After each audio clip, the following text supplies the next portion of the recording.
नमस्कार दोस्तों। ITI first year के लिए जो एमसीक्यू सीरीज चला रहे हैं इलेक्ट्रिशियन के लिए, आज के वीडियो नंबर 12 है।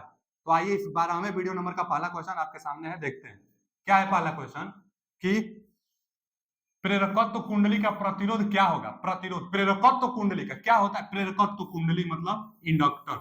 प्रेरकत्व कुंडली मतलब क्या होता है? इंडक्टर। इसी का प्रतिरोध क्या होगा? तो इसका प्रतिरोध किससे डिनोट करते हैं? एक्सेल से।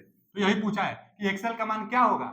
जो 240 वोल्ट पर सप्लाई कितना मिल रहा है इसको, तो 240 वोल्ट 240 वोल्ट पर 5 एम्पियर, देखिए कितना करंट ले रहा है, तो 5 एम्पियर 5 एम्पियर ले और 50 हर्ट्ज आपूर्ति हो। और कितना हर्ट्ज है, तो 50 हर्ट्ज 50 हर्ट्ज आपूर्ति हो और 10.8 पावर फैक्टर हो। शक्ति गुणांक मतलब पावर फैक्टर। इसको किससे प्रदर्शित करते हैं, तो कास फाई से। तो कास फाई का मान कितना दिया है, तो 10.8।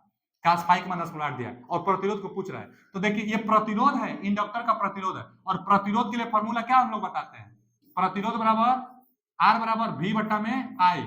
लेकिन एक बात ध्यान देना है कि इंडक्टर के लिए है तो इंडक्टर का करंट चाहिए और इंडक्टर का वोल्टेज चाहिए।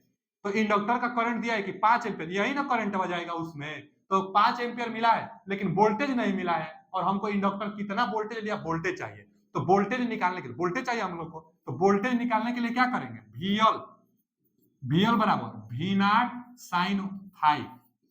एक फॉर्मूला आता है ना इंडक्टर में, वी नॉट, देखिए वीएल बराबर V naught sine phi formula आता है।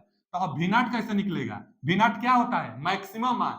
तो इसका मैक्सिमम मान, ये आरएमएस मान दिया होता है हमेशा, तो 240 आरएमएस मान दिया है। तो 240 कोणी 2 कर देंगे तो मैक्सिमम मान आ जाएगा। गुण साइन फाई चाहिए, देखिए वी नॉट का मान निकल गया, आरएमएस मान में कोणी 2 से गुणा करने पर मैक्सिमम मान मिल जाता है। तो आरएमएस मान में कोणी 2 से गुणा कर दिए तो मैक्सिमम मान मिल गया। साइन फाई, तो कास फाई जब 10.8 होता है तो साइन फाई 10.6 आता है। कैसे आता है, तो एक फॉर्मूला आता है ना कि साइन फाई बराबर अंडर रूट में 1 माइनस कास स्क्वायर फाई। यहां से कास स्क्वायर फाई है ना, तो कास फाई का मान भर कर निकाल लेंगे तो साइन फाई का मान 10.6 आ जाएगा। इसका गुणा करेंगे तो 203.6, अब बस वोल्टेज का मान भर कर पा लीजिए। तो कितना आ गया, एक्सएल बराबर इसका वोल्टेज 203.6 बाटा में कितना करंट लेगा, तो 5 एम्पियर। तो 5 एम्पियर हल कर लीजिए, कितना आ रहा है, 41, लगभग में 41, 40 पॉइंट कुछ आ रहा है, माने लगभग में 41 के आसपास कौन है, बी ऑप्शन है, इसलिए B option is right answer. तो इसका बी ऑप्शन सही है। सॉल्यूशन देख ले, एकदम इजी सॉल्यूशन है, थोड़ा सा ध्यान दीजिएगा समझ में आ जाएगा। आते हैं अगले क्वेश्चन की तरफ। जो अगला क्वेश्चन है हमारा कि एसी श्रेणी परिपथ में अनुनाद आवृत्ति एफआर को कैसे बढ़ाया जा सकती है। तो इसके लिए आपको एक फॉर्मूला चाहिए, अनुनाद आवृत्ति एफ नॉट से डिनोट करते हैं। और फॉर्मूला क्या होता है, अनुनाद को इंग्लिश में रेजोनेंस फ्रीक्वेंसी कहते हैं। तो रेजोनेंस फ्रीक्वेंसी के लिए फॉर्मूला 2 पाई अंडर रूट में एलसी, एकदम फेमस फॉर्मूला है। अनुनाद आवृत्ति एफ नॉट बराबर 1 बटा में अंडर रूट में 2 पाई, मतलब 1 बटा में 2 पाई अंडर रूट में एलसी। अब क्या पूछा है कि अनुनाद आवृत्ति को कैसे बढ़ाया जा सकता है, तो एल और सी को कम करेंगे तो फ्रीक्वेंसी को बढ़ाई जा सकती है। एल और सी को कम करके फ्रीक्वेंसी बढ़ाई जा सकती है। तो क्या दिया है कि इंक्रीज इंडक्टेंस, बोल रहा है इंक्रीज को बढ़ा करके, अरे इंक्रीज को बढ़ाएंगे तो ये कम ना होगा, तो ये तो गलत हो गया। बढ़ाना है, कैसे बढ़ाया जा सकता है, तो कम करके। तो ये बढ़ाने को बोला तो गलत है। रिड्यूस कैपेसिटेंस, ये सही है, कैपेसिटेंस को कम करके आवृत्ति को बढ़ाई जा सकती है, तो बी ऑप्शन सही है। इंक्रीज कैपेसिटेंस, कैपेसिटेंस को बढ़ा करके ये तो कम होगा, तो बस यही एक ऑप्शन सही है, बी ऑप्शन। कैपेसिटेंस को कम करके फ्रीक्वेंसी बढ़ाई जा सकती है, या इंडक्टेंस को कम करके फ्रीक्वेंसी बढ़ाई जा सकती है, या दोनों को कम करके फ्रीक्वेंसी बढ़ाई जा सकती है। आते हैं अगले क्वेश्चन की तरफ। जो अगला क्वेश्चन है हमारा, थ्री कला रिएक्टिव पावर। देखिए पावर 3 प्रकार का होता है, एक्टिव पावर, एक रिएक्टिव पावर, एक ऑपरेंट पावर। तो हम तीनों का फॉर्मूला लिख देते हैं। जो एक्टिव पावर होती है, एक्टिव पावर जो होता है वो वी आई कास फाई, अच्छा 3 फेज होगा तो कर्ण 3 लगा देंगे। और रिएक्टिव पावर जो होता है उसको क्यू से डिनोट करते हैं, तो ये भी होता है वी आई साइन फाई। अगर 3 फेज होगा तो कर्ण 3 लगा देंगे।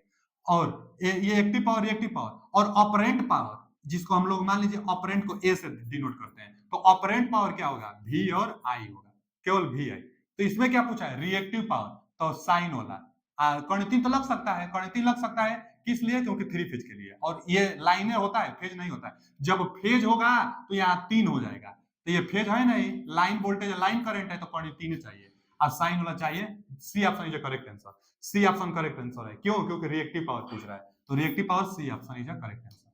आते हैं अगले क्वेश्चन की तरफ। जो अगला क्वेश्चन है हमारा कि 3 फेज प्रणाली में शक्ति गुणांक 10.5 पश्चगामी को लैगिंग कहते हैं। कहां है? देखिए 10.5 लैगिंग से नीचे मुख्य कारण क्या होगा? 3 फेज प्रणाली में, 3 फेज सिस्टम में शक्ति गुणांक 10.5 लैगिंग से नीचे क्या होगा? तो 10.5 लैगिंग से नीचे, तो लैगिंग से नीचे इंडक्टिव होता है, तो लैगिंग से नीचे इंडक्टिव, तो ड्यू टू वोल्टेज के उतार चढ़ाव और प्रतिरोधक के भार के कारण असली शक्ति, तो रजिस्टिव बोल रहा है, ये भी नहीं।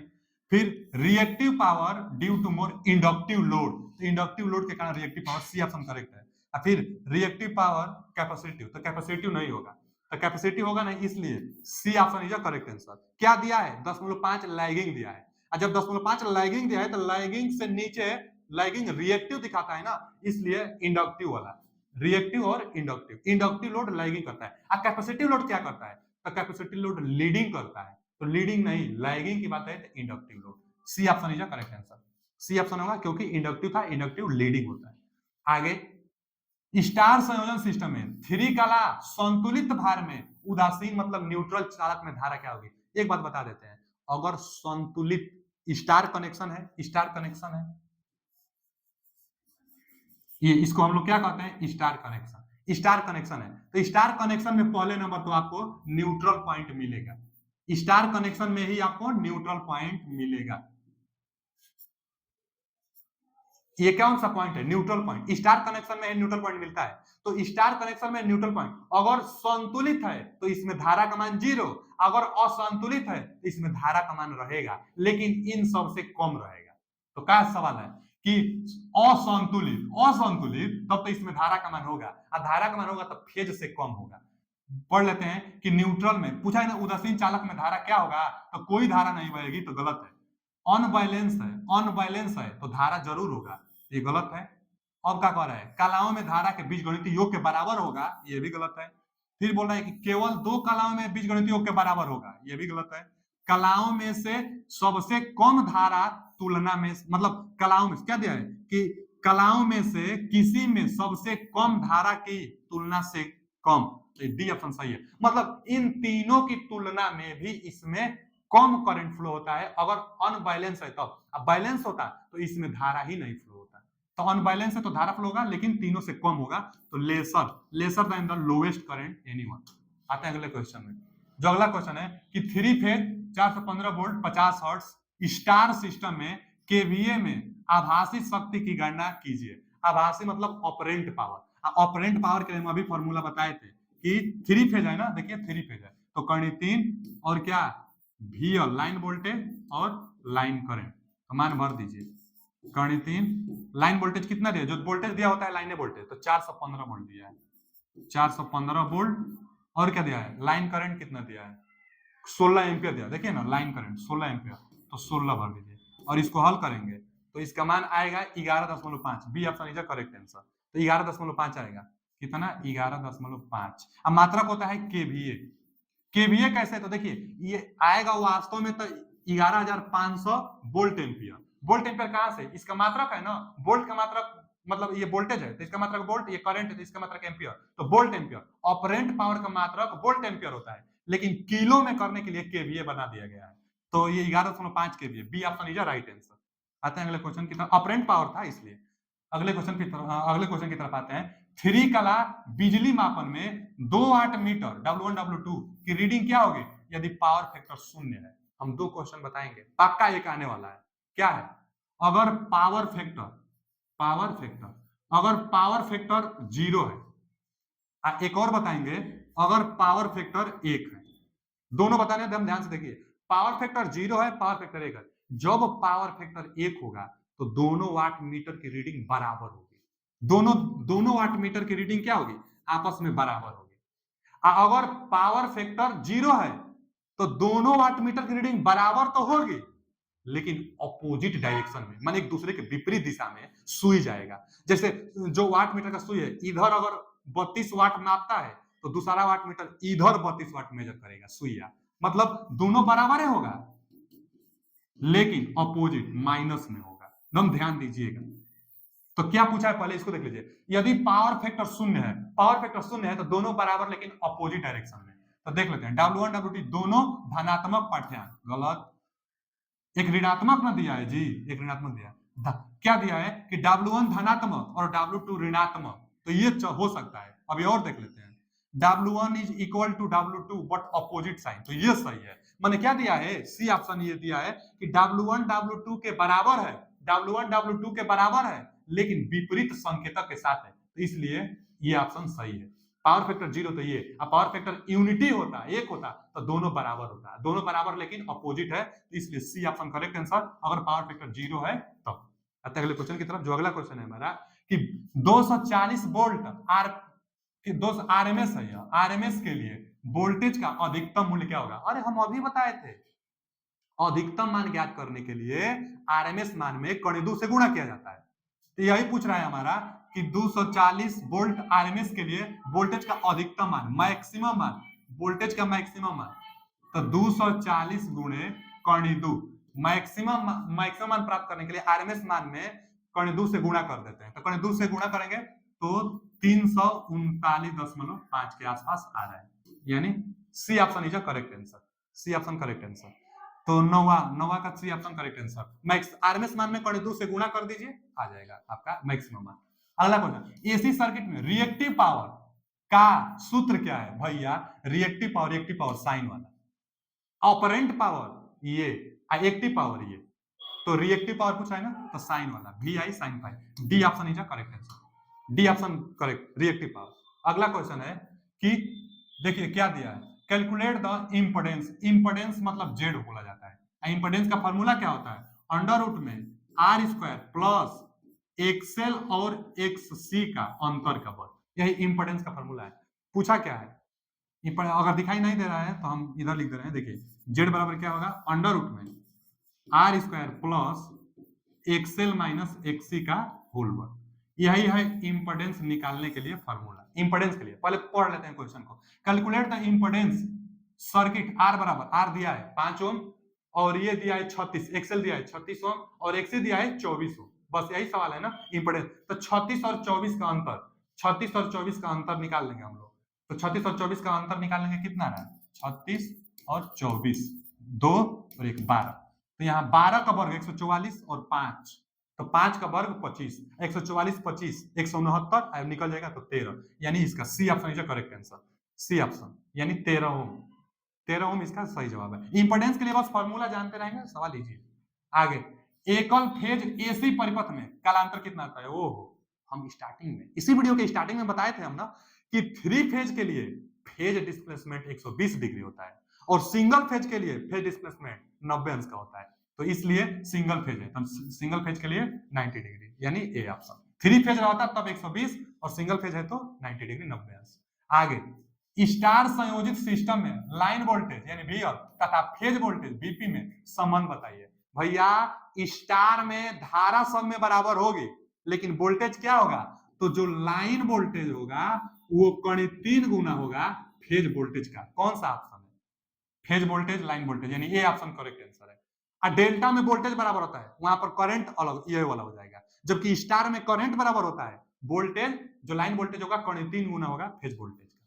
आते हैं अगले क्वेश्चन की तरफ। जो अगला क्वेश्चन है, 3000 वाट संतुलित भार, संतुलित 0.8 शक्ति गुणांक पर स्टार संयोजित में 3 फेज 415 वोल्ट 50 हर्ट्ज आपूर्ति है। लाइन धारा की गणना कीजिए। लाइन धारा की गणना कीजिए। धारा तो आई बराबर क्या होता है, देखिए पहले तो पी बराबर आप बता दीजिए। पी बराबर क्या होगा, वी आई कास फाइव। तो यहां से आई बराबर क्या हो जाएगा, पी बटा में वी और कास फाइव। अच्छा, हम लोग को क्या दिया है, पावर दिया है, वहां पर वाटेज दिया है 10 दिया है और 415 वोल्ट दिया है आपूर्ति से। लाइन धारा की गणना कीजिए। देखिए एक और फॉर्मूला आता है ना कि P बराबर एक होता है आई स्क्वायर आर। P बराबर आई स्क्वायर आर। आई इसमें आई, अच्छा शक्ति दिया है तो शक्ति रख देंगे, वोल्टेज दिया है तो वोल्टेज रख देंगे। कास फाई का मान दिया है, देखिए यहाँ पर 10 दिया है तो मान भर दीजिए, आ जाएगा, इसका मान आ जाएगा। कितना रहे तो ये 5.2 आ रहा है, 5.2 एम्पियर, सब कुछ तो दिया है, बस यही रख दीजिए, इसकी जरूरत नहीं पड़ेगी। पावर दिया है ना 3000 वाट, तो पावर रख दीजिए, संतुलित भी दिया है, और 10.8 शक्ति गुणांक है, यानी cos फाई का मान दिया है, स्टार में संयोजित है, और 415 वोल्ट दिया है, तो 415 वोल्ट यानी वोल्ट रख दीजिए, cos फाई रखिए और पी रखिए, धारा का मान निकाल लीजिए, 5.2 एम्पियर आ रहा है। आते हैं अगले क्वेश्चन की तरफ। जो अगला क्वेश्चन है हमारा, 3 कला शक्ति मापन में 2 वाट मीटर, फिर आ गया 2 watt meter, 2 watt meter method में समान रीडिंग दिखाने पर क्या शक्ति गुणांक होगा। हम बताए थे ना दोनों, एक बताए थे पावर फैक्टर 0 वाला, एक बताए थे पावर फैक्टर 1 वाला। तो पावर फैक्टर 1 रहेगा तो दोनों समान रीडिंग देंगे, और पावर फैक्टर 0 रहेगा तो दोनों समान देंगे लेकिन अपोजिट डायरेक्शन में देंगे। तो यही पूछा है कि 2 वाट मीटर मेथड में समान रीडिंग दिखाते हैं तो शक्ति गुणांक 1 होगा, शक्ति गुणांक 1 होगा, समान रीडिंग शक्ति गुणांक 1 होगा। B option is right answer. आते हैं अगले क्वेश्चन की तरफ। जो अगला क्वेश्चन है हमारा, 24 ओम प्रतिरोध वाली कुंडली के शक्ति गुणांक की गणना कीजिए। पावर फैक्टर, शक्ति गुणांक मतलब पावर फैक्टर की गणना कीजिए जो 5 एम्पियर की धारा और 240 वोल्ट 50 हर्ट्ज एसी आपूर्ति लेती है। इस बार शक्ति गुणांक बताना है आपको, तो शक्ति गुणांक बताना है, वही फॉर्मूला P बराबर V I cos phi. Cos phi का मान बताना है, लेकिन पावर दिया नहीं, प्रतिरोध दे दिया कि 24 ओम प्रतिरोध वाली कुंडली के शक्ति गुणांक की गणना कीजिए। यानी शक्ति गुणांक मतलब ये फाई का मान गणना कीजिए, P दिया नहीं है, वोल्टेज दिया है, धारा दिया है, ये दिया है, ये दिया है, इसको निकालना है, P चाहिए आपको। तो P कहां से निकालेंगे, यहां से निकाल लीजिए। P बराबर क्या होता है, आई स्क्वायर आर, आर दिया है 24 दिया है और धारा दिया है 5 दिया है, तो ये 50 25 और आर का मान 24, पावर आ गया ना, भर दीजिए, कितना 25 भरेंगे, 5 का वर्ग किए तो हम 25 आया और ये 24। अब बटा में भी और आई, भी दिया है 240 वोल्ट दिया है, और क्या चाहिए हमको, आई, आई कितना दिया है 5 दिया है, निकल जाएगा cos फाई, cos फाई निकल जाएगा। ये 50 25 हुआ, इसका गुणा करिए, इसका गुणा करिए और cos फाई का मान बता दीजिए। तो cos फाई का मान कितना आ रहा है, ये कौन सा है 17 नंबर, तो 17 नंबर का 10.5, एकदम इजी क्वेश्चन है। P बराबर वी आई फॉर्मूला से, यानी 10.5 पावर फैक्टर कट भी जाएगा, देख लीजिए कटा लीजिए, ये 24 से 24 कट जाएगा तो कितना आया 5 बटा में 10 आया, cos फाई एक अंक पर 10 यानी 10.5 आ रहा है। आज के लिए इतना ही, मिलते हैं अगले वीडियो में, नमस्कार, थैंक यू।